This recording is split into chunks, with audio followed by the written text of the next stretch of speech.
dhalinyarada ka soo jeeda gobolka Buuhoodle gaar ahaan degmada Qurulugud ee ku dhaqan gobolka Togdheer ayaa kulan casho sharaf ah u sameysay maayirka degmada Buuhoodle Khadiija Axmed Aadan maayir ku xigeenka degmadaasi Mustafa Cabdi Anyaale iyo sidoo kale xildhibaanada golaha deegaanka ee degmadaasi Buuhoodle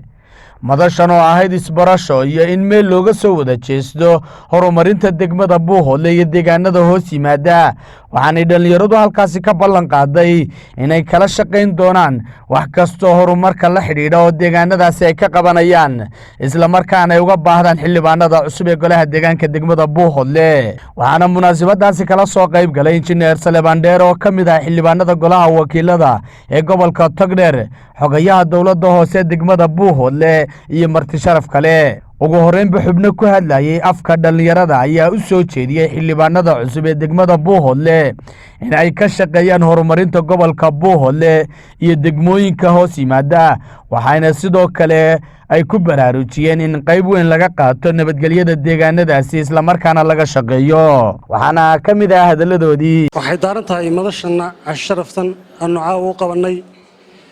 maamulkeega gobolka Buuhoodle iyo xildhibaanada yada aanu qabanay waxay daaran tahay barashadaas bay daaran tahay aad iyo aad baan ugu mahad celinaynaa hadaan nahay dhalinyarada waan la shaqeyn doonaa mas'uuliyiinta cusub ee gobolkayga aad iyo aad baan la shaqeynaa waa soo dhaweynaynaa soo dhawaadaan leenahay annagu waxaan nahay dhalinyaradii degmada Qurulugud ee gobolka Buuhoodle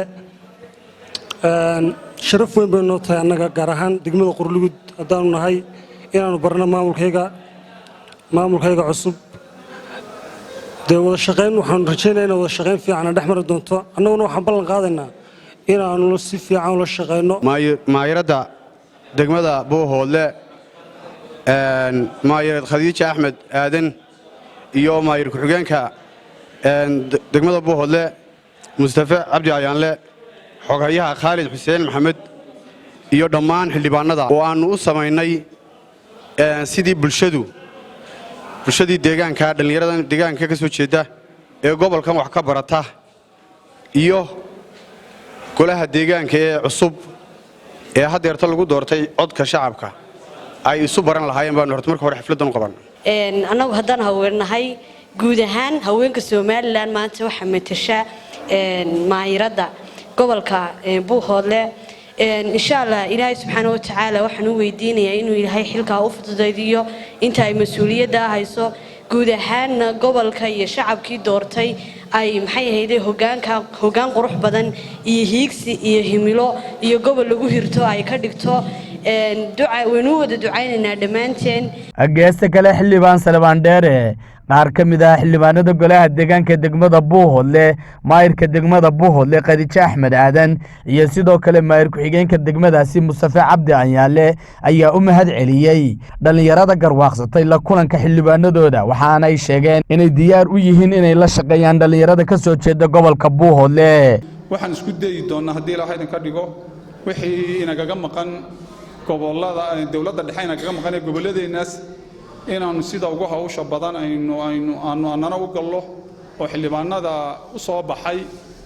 gaarka ugu soo baxay Buuhoodle waxaan isku dayi doonaa wixii inaga dhimanay adeeg bulsho iyo horumarba inaanu annana ka qaybtiina ka qaadano beer Qurulugud ee dhalinyarada waxay la tahay taariikhda ayaa xusi doonta waana nasiib wanaag ku horeeyay aan kulanno ama xalfad sidoo kale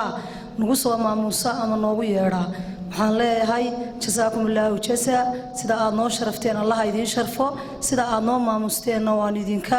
mahad celinaynaa aad iyo aad wada mahadsantihiin hadii aan inta ka gudbo kullay Soomaalidu waxay ku mahmaadaan inba faydniye waxba hay farin kullay deegaankeenu aad ayuu u dambeeyaa u dib dhacay sidii aan uga shaqeynaa in horumarkiisa iyo maxay ahayd geedi socodkiisa uu dib ugu haray waxay la tahay waan u taaganahay taana loo tilmaami maayo waan ku mahadsantiin sida aad idinkuna maxay tahay isugu soo abaabusheen nooguna tilmaanteen annana wax qalad baan diyaar u nahay waxaan idinka ballan qaadaynaa inaanu wax qabad muuqda oo buuraa awoodeeda inkastoo Soomaaliland shaqayari iyo cabasho far badan ay jirto laakiin inta dawladdeena awoodeena ku xisaabtamaynaa inana awoodeena ku xisaabtamaynaa oo maamul golo deegaanayna hawlaheena faraha badan markaynu gobolka Buuhoodle nahayna waxay gashaan nidaamkeenu nidaamka nabadgelyada gashaa waxa kale oo noo qorshaysan kaabayaasha dhaqaalaha kuwa caafimaadka kuwa waxbarashada kuwa aasaasiga inaan intaba wax ka qabanno ka dhalinyaro ahaana waxa noo qorshaysan walaalayaal maadaama tihiin dhalinyaradii mustaqbalka ee dalka wax soo baratay inaan iskiin garab taagno agaasimayaal baa doonaysan inaan wasiirada doonaan ku tala gashanahay insha Allah billahi kariim ayaa laciga faroole telefishinka sahan burco.